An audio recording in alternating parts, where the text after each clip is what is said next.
Reg, as ons gaan kyk na druk, wat ook 'n invloed het op die verskywing van ons ewewig, daar moet in die reaksiemengsel, moet daar gasse wees.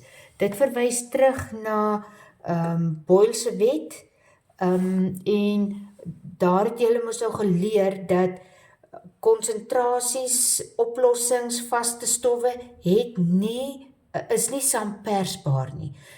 En is net die gasse wat 'n verandering toon as ons met druk werk. Soos die druk verhoog of verlaag, dan het dit 'n invloed op die gasse. En druk en volume van gasse loop mos nou hand aan hand. Soos, ons gaan weer ons reagense hê en ons produkte, maar om druk reg te verduidelik, moet ek nou 'n voorbeeld maak van hoe die reagense en die produkte moet lyk. Kyk, moet 'n gas, reagens A in gasvorm, reageer met reagens B in gasvorm, om 'n produk AB in gasvorm te vorm. Ok, nou, uit ons balansering van chemiese vergelykings kry jy die volgende dus. 1 van A reageer met 1 van B om 1 van AB te vorm. As ons dus nou gaan kyk, en nou verwys ons terug na daai volume berekeninge wat julle gehad het. Ek dink dit was in graad 10 toe julle met stoichiometrie begin het. Hier beteken dit mos 1 volume plus 1 volume gee vir my 1 volume.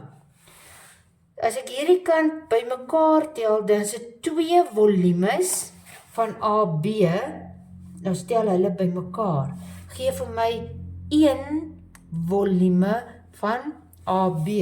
Wat dit vir my sê is dat AB gebind beslaan 'n kleiner volume as A apart en B apart, as hulle nie gebind is nie. Soos, nou, as ons nou die druk hier gaan toepas, as ons die reaksiemengsel het, en ons verhoog die druk. As druk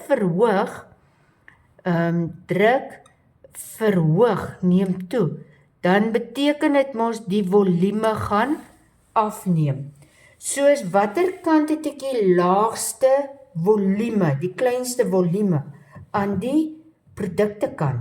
Soos as ek hierdie reaksiemengsel se druk verhoog, gaan die voorwaartse reaksie bevoordeel word en die konsentrasie van die produkte gaan meer raak.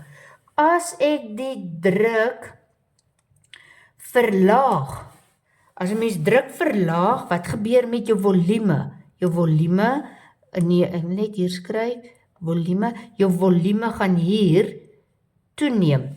Volume neem toe.